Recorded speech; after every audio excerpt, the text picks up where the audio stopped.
ने बहुत उत्कृष्ट कार्य किए हैं। उनके आज ये प्रोत्साहन राशि वितरण समारोह में मंच पर आसीन अभी जिनका आपने संबोधन सुना, परिवहन विभाग के मंत्री आदरणीय प्रदीप बत्रा जी, इस विधानसभा मसूरी के लोकप्रिय विधायक और उत्तराखंड सरकार के वरिष्ठ कैबिनेट मंत्री अनेकों विभागों के आदरणीय गणेश जोशी जी, देहरादून कैंट विधानसभा की लोकप्रिय विधायक आदरणीय सविता कपूर जी, मेयर देहरादून श्री सौरभ थपलियाल जी, सचिव परिवहन श्री रविनाथ रमन जी,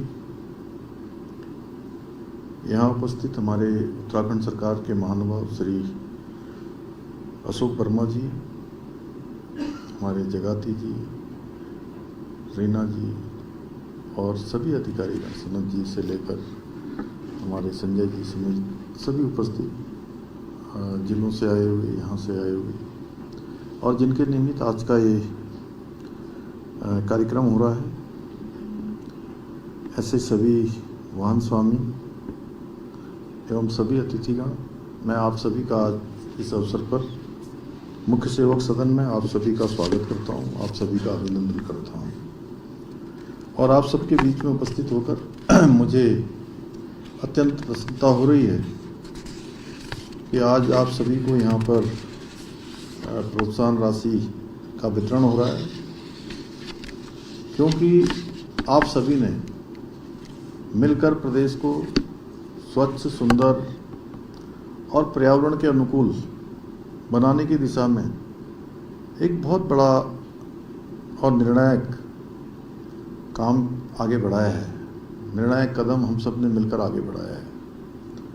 आज हम उत्तराखंड स्वच्छ गतिशीलता परिवर्तन नीति 2024 के अंतर्गत अपने 6 प्राथमिक लाभार्थी वाहन स्वामियों को पूंजीगत अनुदान एवं प्रोत्साहन राशि का यहाँ पर वितरण कर रहे हैं।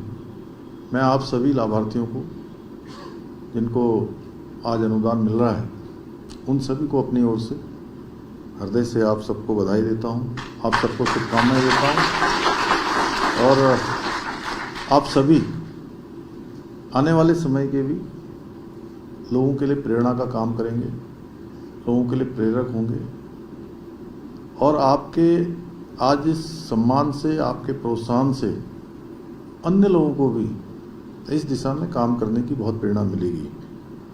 और ये राशि केवल एक आर्थिक सहयोग नहीं है, बल्कि उत्तराखंड को स्वच्छ, आधुनिक और पर्यावरण अनुकूल परिवहन व्यवस्था को इस ओर ले जाने का ये हमारा जो संकल्प है, उस संकल्प का एक प्रतीक है और मुझे पूरा विश्वास है कि इस पहल से प्रदेश के शहरी क्षेत्रों में स्वच्छ ईंधन आधारित सार्वजनिक परिवहन को बढ़ावा मिलेगा, साथ ही डीजल से होने वाले प्रदूषण में कमी आएगी और हमारा पर्यावरण और अधिक स्वच्छ और सुरक्षित होगा।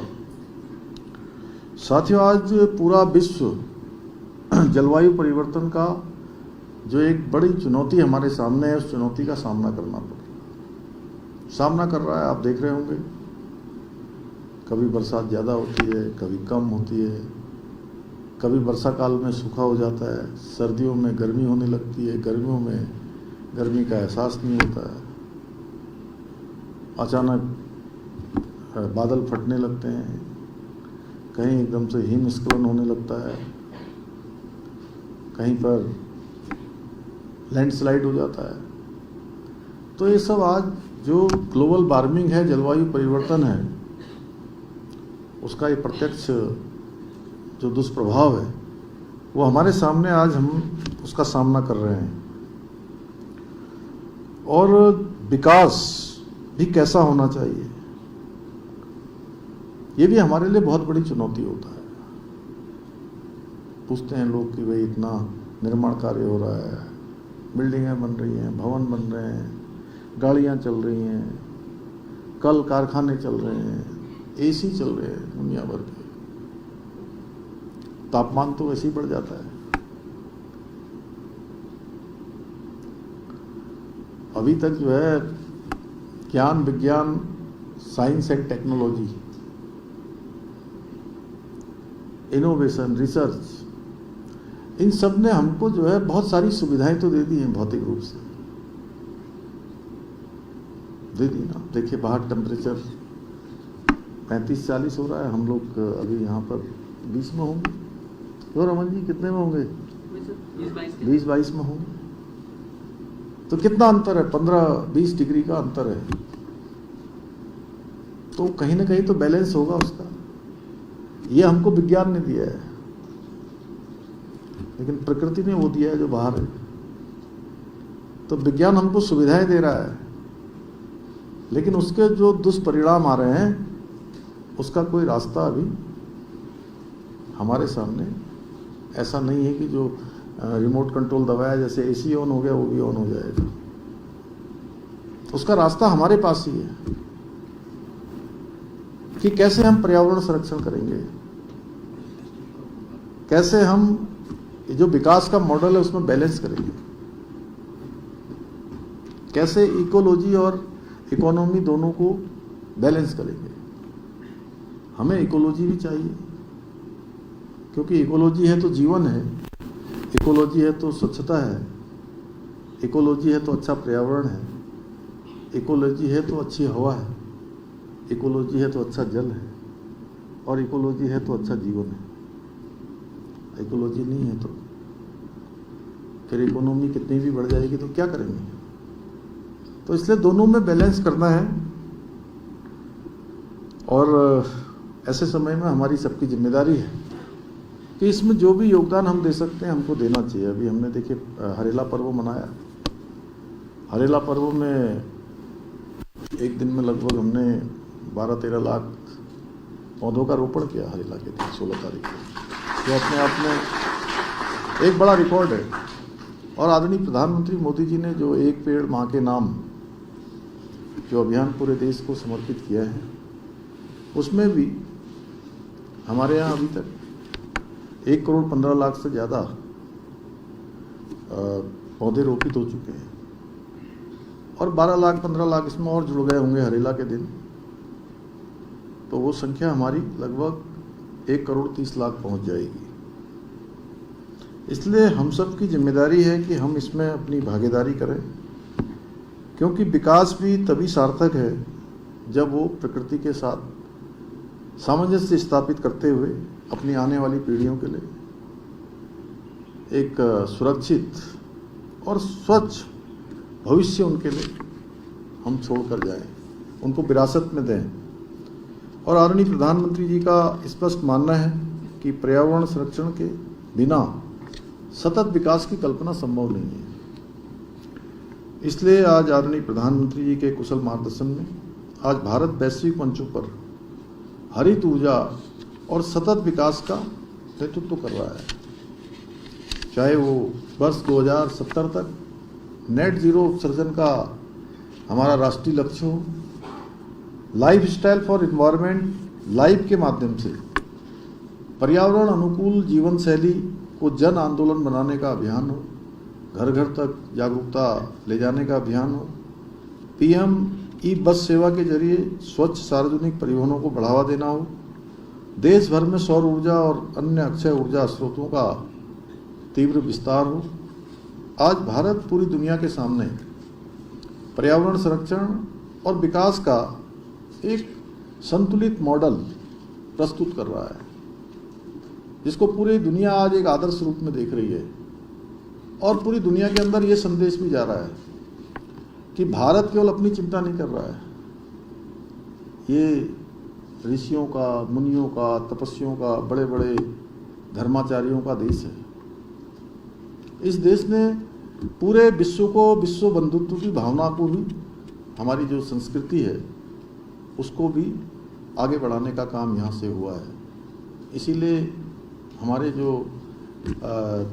जो संस्कृति है वो हमारी संस्कृति कहती है कि अयम निजम परोवेति गणना लघु चेतसाम उदार चरित्रानाम वसुधैव तो कुटुंबकम। यानी कि ये तेरा है, ये मेरा है, छोटा है, बड़ा है, इस प्रकार की बात जिनका छोटा चित्त होता है, छोटा मन होता है, वो लोग करते हैं। भारत की संस्कृति तो कहती है कि सारा विश्व हमारा परिवार है, तो पूरे विश्व की हम चिंता करते हैं। हमारे प्रधानमंत्री जी के नेतृत्व में ये सब हो रहा है। कोरोना महामारी के समय में हम सब ने देखा कि पूरी दुनिया का भरोसा भारत पर और बढ़ा, और वो ऐसे समय में बढ़ा जब पूरी दुनिया ये सोच रही थी, और यूएनओ भी सोच रहा था, यूएनओ में भी इस बात की चर्चा हो रही थी कि ये कोरोना महामारी भारत में जब फैलेगी तो संभल नहीं पाएगी,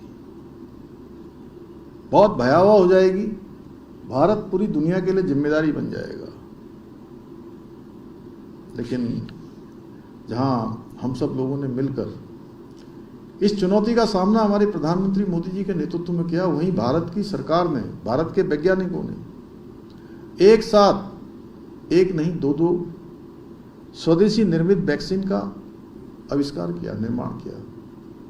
और वैक्सीन जहां भारत के 140 करोड़ लोगों को 2 डोज लगाई गई, बूस्टर डोज भी लगाई गई, वहीं दुनिया के 100 से भी ज्यादा देशों को वैक्सीन देने का काम भी ऐसे कठिन समय में भारत की सरकार ने किया। एक भारत के प्रति विश्वास बढ़ा लोगों का कि भारत अपने साथ साथ पूरी दुनिया की भी जो है चिंता करता है।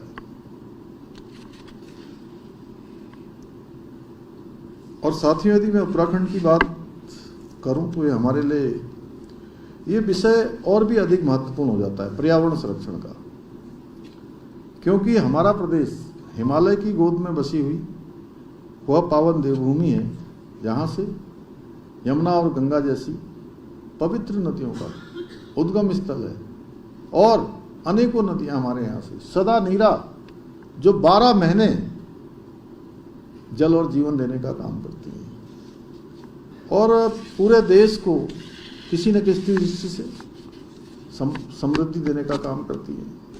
यहाँ की जैव विविधता, वन संपदा, यहाँ के हमारे वन, नदियाँ, पहाड़, ये जो प्राकृतिक धरोहरें हैं, ये केवल हमारी ही नहीं है, हमारे राज्य में है, लेकिन इसका लाभ पूरे राष्ट्र को मिलता है। इसलिए पूरे राष्ट्र की अमूल्य विरासत है। पर्यावरण संरक्षण का सबसे बड़ा संदेश, सबसे बड़ा मॉडल कोई है तो हमारा राज्य है, और हमने पूरे भारत के अंदर सबसे पहले जीईपी लागू करने का भी काम किया है, ग्रॉस इन्वायरमेंट प्रोडक्ट, कि हम विकास कितना कर रहे हैं और विकास के लिए हम क्या कॉस्ट पे कर रहे हैं, पर्यावरण के क्षेत्र में हम क्या कर रहे हैं, ये हमने इसकी शुरुआत की है। देश और दुनिया में करोड़ों लोग यहाँ शांति प्राप्त करने आते हैं, इसलिए इस पवित्र भूमि में पर्यावरण और यहाँ की आबोहवा, इसको सुरक्षित रखना हम सभी का परम कर्तव्य है। हमारा ये दृढ़ विश्वास है कि विकास और पर्यावरण ये एक दूसरे के परस्पर विरोधी नहीं है, बल्कि ये एक दूसरे के पूरक हैं, ये साथ साथ चलने चाहिए। हम पर्यावरण की कीमत पर विकास नहीं चाहते, कि ऐसा विकास नहीं चाहते जिससे कि हमारा पर्यावरण पूरी तरह से प्रदूषित हो जाए, बल्कि पर्यावरण को सशक्त बनाते हुए प्रगति के पथ पर आगे बढ़ना चाहते हैं, विकास के रास्ते पर आगे जाना चाहते हैं। इसी सोच के साथ हमारी सरकार ने उत्तराखंड स्वच्छ गतिशीलता परिवर्तन नीति 2024 लागू की है, और इस नीति का उद्देश्य कि शहरी क्षेत्रों में सार्वजनिक परिवहन को अधिक प्रभावी, आधुनिक बनाना, पुराने जो डीजल चलित वाहनों से होने वाले प्रदूषण को कम करना, सीएनजी एवं अन्य स्वच्छ ईंधन आधारित परिवहन व्यवस्था को प्रोत्साहित करना। हमें विश्वास है कि ये नीति प्रदेश में स्वच्छ, सुरक्षित और टिकाऊ परिवहन व्यवस्था की मजबूत आधारशिला बनेगा, और आने वाले समय में एक मॉडल बनेगा। आज हम बहुत सारे क्षेत्रों में, आप सब बहुत जागरूक हैं, सभी जानते हैं, आज भारत के अगर विभिन्न सेक्टरों की बात होती है तो मुझे लगता है कि मैक्सिमम सेक्टरों में आज हमारा नाम या तो पहले नंबर पर होता है, दूसरे पर होता है, या अग्रणी जो राज्य होंगे उन राज्यों में हमारा नाम आता है। तो इस क्षेत्र में भी हमारा पूरे देश के लिए एक मॉडल बने, ऐसा हम सबको संकल्प लेना होगा, ऐसा काम करना होगा। और ये जो स्वच्छ और सुरक्षित टिकाऊ परिवहन व्यवस्था इस नीति के माध्यम से निश्चित रूप से हमारा राज्य बनेगा, एक अच्छा संदेश जाएगा। इसी क्रम में हमारी सरकार ने देहरादून, हरिद्वार, हल्द्वानी जैसे प्रमुख शहरों में इलेक्ट्रिक बसों के संचालन का भी निरंतर विस्तार करने की योजना है, निरंतर विस्तार हम कर रहे हैं। साथ ही प्रदेश भर में ईवी चार्जिंग स्टेशन स्थापित किए जा रहे हैं ताकि ईंधन आधारित वाहनों को उपयोग को और आवश्यक आधारभूत सुविधाएं लोगों को उपलब्ध कराई जा सके। इसके अतिरिक्त शहरी क्षेत्रों में रोपवे तथा आधुनिक अर्बन ट्रांसपोर्ट सिस्टम के विकास पर भी तेजी से कार्य किया जा रहा है। और इन प्रयासों से न केवल यातायात व्यवस्था और अधिक सुगम हो रही है और सुरक्षित हो रही है, बल्कि संवेदनशील पर्वतीय क्षेत्रों में जो वाहनों का दबाव है वो कम होने के साथ साथ प्रदूषण में भी आज उल्लेखनीय रूप से कमी आ रही है। और निकट भविष्य में जब हम इसको बढ़ाएंगे तो और कमी आएगी। साथियों, हम केवल परिवहन व्यवस्था को आधुनिक ही नहीं बना रहे हैं, बल्कि पूरे उत्तराखंड को हरित विकास के एक नए मॉडल के रूप में विकसित करने की दिशा में भी काम कर रहे हैं। इसके लिए प्रदेश में पीएम सूर्य घर योजना के अंतर्गत रूफटॉप सोलर संयंत्रों की स्थापना को तेजी से बढ़ावा दिया जा रहा है। हमारे लिए गर्व का विषय है कि 40,000 रूफटॉप सोलर संयंत्रों का अपना प्रारंभिक लक्ष्य निर्धारित समय से पहले ही पूरा कर लिया गया है। इतना ही नहीं, निर्धारित कुल लक्ष्य का लगभग 95% कार्य भी पूरा हो चुका है।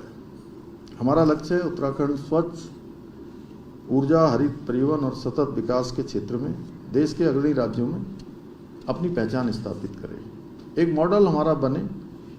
साथियों, आज जिन 6 वाहन स्वामियों को प्रोत्साहन राशि प्रदान की जा रही है वे केवल इस योजना के लाभार्थी नहीं है, मैं आप सबसे कहना चाहता हूँ, बल्कि वो उत्तराखंड में हरित परिवहन क्रांति के हमारे अग्रदूत हैं, ध्वजवाहक हैं।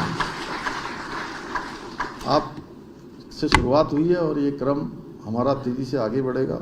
मुझे पूरा विश्वास है आपके इस प्रयास से अन्य वाहन संचालक भी प्रेरित होंगे और स्वच्छ ईंधन आधारित वाहनों को अपनाने के लिए वो आगे आएंगे, इस दिशा में अपना योगदान देंगे। साथियों, जन भागीदारी के बिना कोई भी परिवर्तन स्थायी नहीं होता है। सरकार कितना भी काम कर ले, यदि सभी लोगों का उसमें सम्मिलन नहीं होगा तो उसमें न्यूनता रह जाती है। जब तक स्टेक होल्डर्स आगे नहीं आते हैं तब तक कोई भी योजना हमारी विस्तार नहीं लेती है। इसलिए मेरा हमेशा प्रयास रहता है, चाहे हम कोई योजना करते हैं, कोई निर्णय करते हैं, कोई परियोजना बनाते हैं या कोई मेला करते हैं, बड़ा 4 धाम होता है हमारा, अभी कांवड़ यात्रा हो रही है, कुंभ यात्रा हो रही है, अनेक धार्मिक यात्राएं हो रही हैं, उन सब में हम स्टेक होल्डर कंसल्टेशन करते हैं, उनसे बातचीत करते हैं, उनके सुझाव जो भी आते हैं उन सुझावों पर काम करते हैं। क्योंकि मेरा हमेशा मानना है कि जो लोग स्टेक होल्डर्स हैं वो भी सब सरकार के हैं, जनता के हैं, और सरकार भी उन्हीं स्टेक होल्डर्स की है, उसी जनता की है। इसलिए आपस में अच्छा तालमेल होना चाहिए, अच्छा कंसल्टेशन होना चाहिए, इस आधार पर काम होना चाहिए। आइए हम सब मिलकर ऐसे उत्तराखंड बनाने का विकल्प रही संकल्प लें, जहां स्वच्छ हवा हो, स्वच्छ परिवहन हो और विकास प्रकृति के साथ कदम से कदम मिलाकर आगे बढ़े। इन्हीं शब्दों के साथ मैं अनुदान प्राप्त करने वाले सभी लाभार्थियों को पुनः हार्दिक बधाई देते हुए अपनी बात समाप्त करता हूं। धन्यवाद।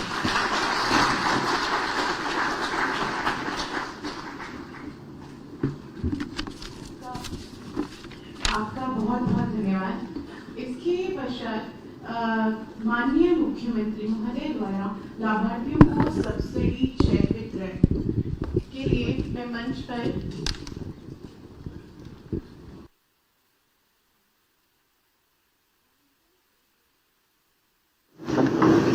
प्रत्यक्ष प्रसाद, प्रदीप पाल, प्रवीण कुमार, केसर सिंह रावत, विजय वर्धन ढंडरियाल, मनमोहन सिंह विश्व, देवेंद्र प्रसाद गैरोला, आनंद सिंह रावत, कमल कुमार।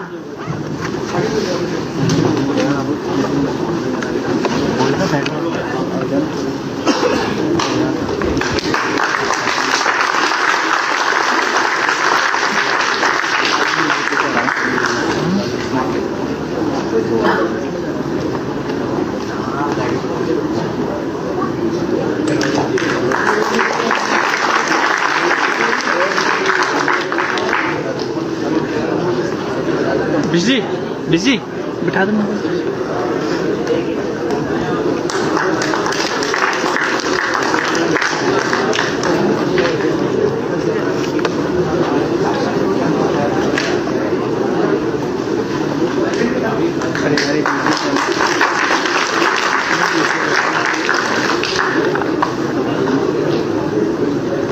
भाई तो डाउन हो जाना।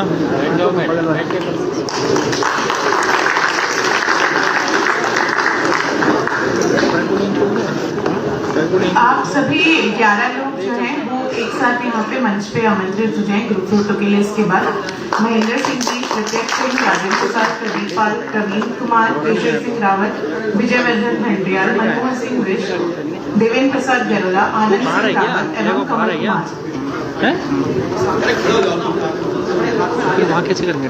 जिन व्यक्तियों को, इस लाभार्थियों को अभी चेक नहीं मिला है, उनका चेक स्वीकृत हो गया है, वह भी यहाँ